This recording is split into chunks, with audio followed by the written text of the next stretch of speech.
दोस्तों, जानू जहरीली नाम की ये लड़की एक बार अपने पति के बेवफाई से परेशान होकर उसे तलाक देने का फैसला करती है और अपना घर संसार छोड़कर होटल में रहने लगती है। इसी बीच उसका टाका एक आदमी से भिड़ जाता है। आगे उन दोनों के बीच जब नैन मटक का चल ही रहा था, तभी उसे याद आता है कि वो तो शादीशुदा है और वो अपने पति के साथ ऐसे गद्दारी धोखेबाजी कैसे कर सकती है। कहानी की शुरुआत में हम जानू जहरीली को देखते हैं, जो पेशे से एक डॉक्टर है। उसने पिछली रात अपने पति को एक कोठेवाली के साथ पकड़ लिया था, इसीलिए उसने उसे छोड़ दिया और अब वो एक होटल में रहती है। इस हफ्ते में उसे अपने पति को तलाक देने के साथ साथ रहने के लिए कोई ठिकाना भी ढूंढनी थी, इसीलिए वो अखबारों में प्रचार देखकर एक घर की तलाश में निकल पड़ती है। वो बहुत सारे रूम्स को देखती है, लेकिन उसे कुछ भी पसंद नहीं आती, क्योंकि उन सभी का किराया बहुत ज्यादा था। तभी उसे एक अनजान आदमी दिलीप दोगला कॉल करता है और उसे एक चकाचक फ्लैट के बारे में बताता है। जानू जहरीली तुरंत फटाफट मुंह उठाकर उस फ्लैट को देखने के लिए पहुँच चुकी थी। दिलीप दोगला दरअसल उस घर का मालिक था। वो जानू जहरीली को पूरा घर दिखाता है। घर बहुत पुराना हो चुका था, लेकिन दिलीप दोगला कहता है कि वो उसे बढ़िया तरीके से मरम्मत और टट्टे पट्टे लगा कर देगा। जानू जहरीली सोचती है कि उस घर का किराया बहुत ज्यादा होगा। तब दिलीप दोगला कहता है, नहीं नहीं मैडम, टेंशन मत लीजिए, घर का किराया एकदम बजट फ्रेंडली है। पास में ही रेलवे स्टेशन है, इसलिए ट्रेन के आने जाने से लोगों को दिक्कतें होती है, इसीलिए मैंने रूम का किराया बहुत सस्ता रखा है। अब डिस्काउंट मिलते ही जानू जहरीली तुरंत फटाफट कमरे को बुक कर लेती है और फिर धीरे धीरे करके अपना बोरिया बिस्तरा बक्सा पिटारा घर के अंदर लेकर आने लगती है, जिसमें दिलीप दोगला भी उसकी पूरी मदद करता है। इसी बीच दिलीप दोगला उसे बताता है कि वो अपने ताऊ के साथ बाजू वाले कमरे में रहता है। साथ ही साथ वो उसे अपने ताऊ से मिलाता है, जिसको ढेर सारी बीमारियों ने जकड़ लिया था और वो बस और कुछ ही दिनों के मेहमान थे। दिलीप दोगला पहले दिन ही जानू जहरीली के साथ ऐसे बात कर रहा था जैसे कि उनका रिश्ता कई बरसों का है। जानू जहरीली दिलीप दोगला के दरिया दिली से बहुत प्रभावित होती है। रात को नहा धोकर जब वो बिस्तर पर जाने की तैयारी कर रही थी, तभी उसे ऐसा लगता है जैसे कि कमरे में उसके अलावा और भी कोई है, जो छिप छिप कर उसके ऊपर ताका झाकी कर रहा है। कुछ देर ढूंढने पर जब उसके हाथों कुछ नहीं लगता, तब वो सोचती है कि शायद ये उसका कोई वहम होगा। खैर, अगले दिन जहरीली अपनी एक कलमुही दोस्त के साथ एक आर्ट एग्जीबिशन में आई हुई थी।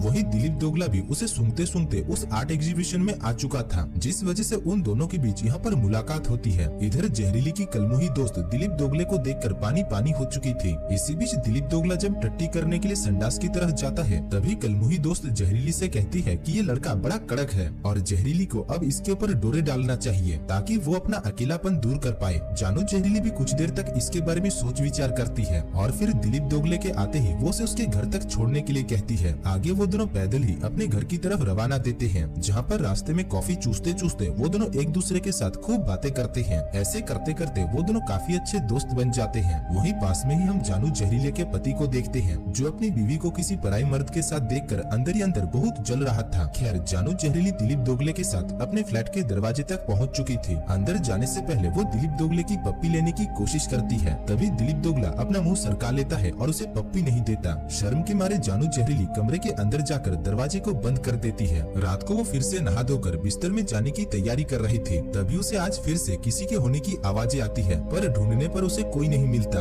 अगले दिन अस्पताल में उसका पति उसे कॉल करके उससे माफी मांगता है और फिर से उसे उसके साथ गठबंधन करने के लिए कहता है। जानू जहरीली उसके बातों का जवाब नहीं देती। तभी दिलीप दोगला भी उसे कॉल करके रात को उसे उसके साथ भेंट करने के लिए कहता है। खैर, शाम को हम उन दोनों को एक साथ डिनर करते हुए देखते हैं। खाना हजम हो जाने के बाद वो दोनों कमरे के अंदर जाकर पहले तो 2-4 बेफिजूल की बातें करते हैं और फिर एक दूसरे के खेतों में मजदूरी करना शुरू कर देते हैं। इसी बीच हमें कुछ दिनों पहले की कहानी दिखाया जाता है। एक बार दिलीप दोगला अपने बीमारी से जकड़ा हुआ ताऊ को एक अस्पताल में लेकर गया था। उसी अस्पताल में जानू जहरीली भी काम करती थी। दिलीप दोगला उसे देखते ही पहली नजर में ही उसके ऊपर लट्टू हो जाता है और फिर क्या, वो उसकी पूरी कुंडली निकाल लेता है। इसी दौरान उसे नोटिस बोर्ड से पता चलता है कि जानू जहरीली को रहने के लिए एक कमरा चाहिए, इसीलिए वो अपने घर को ही फ्लैट बनाकर जानू जहरीली को किराए पर देता है। साथ ही साथ उसने उस कमरे में बहुत सारे गुप्त दरवाजे और शीशे लगा रखे थे, जिसके जरिए वो जानू जहरीली को नंगी पुंगी हालत में देखा करता था। हमें पता चलता है कि वो दरअसल दिमाग से थोड़ा खिसका हुआ यानी साइको है। इधर उन दोनों के बीच रंगारंग कार्यक्रम खत्म होते ही जानू जहरीली को याद आती है कि वो तो शादीशुदा है, इसीलिए वो दिलीप दोगले को और खचाखच मचाने से मना कर देती है। लेकिन दिलीप दोगला जो उसकी गुलाबी के लिए इतना कुछ कर चुका था, वो सिर्फ एक बार से कैसे मानने वाला था। इसीलिए अगले ही दिन जानू जहरीली जब एक सुपरमार्केट से दाल चावल खरीद रही थी, तभी दिलीप दोगला उसके सामने आकर हाजिर होता है। जानू जहरीली यहाँ पर उससे कहती है, देखो दिलीप, हम दोनों के बीच में जो कुछ भी हुआ उसे तुम भूल जाओ। अभी मैं अपने पति से प्यार करती हूँ, इसलिए मैं तुम्हें अपनी पिंकी बजाने नहीं दे सकती।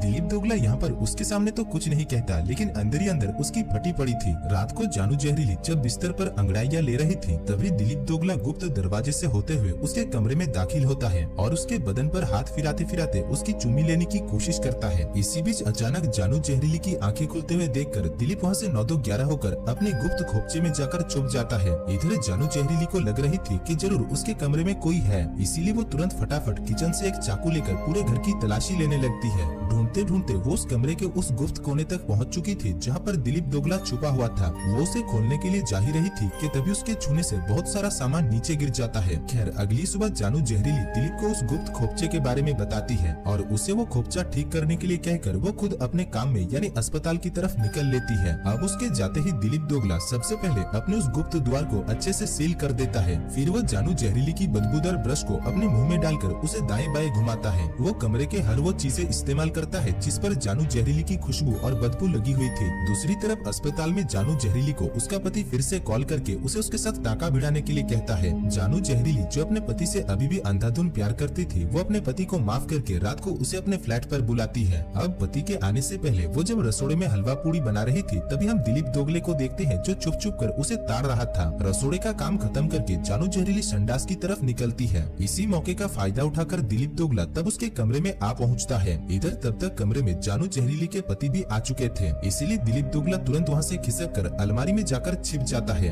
इधर उसका पति अपने साथ एक सड़क छाप कुत्ते को भी लेकर आया था। वो कुत्ता भटकते भटकते उस अलमारी तक पहुँच जाता है जिसमें दिलीप दोगला छुपा हुआ था। इधर वो दोनों कुत्ते के भौंकने की आवाज को सुनते हैं लेकिन उसे इग्नोर मारते हैं। जानू जहरीली का पति यहाँ पर उससे कहता है, देखो बेबी, तुम अपने काम में बहुत हस्त व्यस्त रहते थे, इसीलिए मैंने सोचा चलो 200-300 देकर काम चला लेता हूँ, पर अब मैं पूरी तरीके से बदल चुका हूँ और अब मैं किसी कोठे में नहीं जाता। जानू जहरीली समझ जाती है कि उसका पति अभी बदल चुका है, इसीलिए यहाँ पर 2-4 मिनटों तक बातों का लेन देन करने के बाद वो उसे अपनी गुलाबी दे देती है। दूसरी तरफ दिलीप दोगला छुप छुप कर उन दोनों को खचाखच मचाते हुए देख देख कर जल रहा था। इधर उसके पति के जाते ही दिलीप दोगला उसके वाइन की बोतल में 2-4 बूंद नींद की दवा मिला देता है, जिससे जानू जहरीली उसको पीते ही बिस्तर में जाकर लुढ़क जाती है। अब वो जब गहरी नींद में सो रही थी, तभी दिलीप दोगला उसके पास आकर पहले तो हवस भरी तरीके से उसे छूता है। अगली सुबह जानू जहरीली को नींद से उठने में बहुत देर हो जाती है और उसके शरीर में अभी भी बहुत थकान थी। उसे समझ में नहीं आ रहा था कि आखिर उसके साथ हुआ क्या है। वो ये बात अस्पताल पहुंचकर अपनी कलमुही सहेली को बताती है। तब उसकी सहेली उसे अपने रूम में एक सीसी कैमरा लगाने का सुझाव देती है। जानू जहरीली भी ठीक वैसा ही करती है, लेकिन वो ये बात दिलीप दोगले को नहीं बताती। दूसरी तरफ हम दिलीप दोगले के ताऊ को देखते हैं जो अपनी आखिरी सांसें ले रहा था। दिलीप दोगला उसे अस्पताल ले जाने के बजाय उसे यहीं पर ही मरने के लिए छोड़ देता है, जिससे हमें पता चलता है कि उसका दिमागी संतुलन थोड़ा नहीं बल्कि बहुत ही ज्यादा इधर उधर है। खैर दूसरी तरफ जानू जहरीली और उसके पति के बीच में अब सब कुछ ठीक हो चुका था, इसीलिए वो दोनों अपना ज्यादातर समय एक दूसरे के साथ ही बिता रहे थे। ये चीज दिलीप दोगले से देखा नहीं जा रहा था, इसीलिए मौका मिलने पर वो उसके पति को सीढ़ियों से नीचे गिराकर मारने की कोशिश करता है, पर 2-4 खरोचों के अलावा उसे कुछ नहीं होता। इधर जानू जहरीली घर पहुंचकर सबसे पहले सीसी कैमरे को चेक करती है, जिसमें उसे कुछ नहीं मिलता। इसके बाद वो वही वाला वाइन पीकर सो पड़ती है जिसमें दिलीप दोगले ने दवाई मिलाकर रखा था।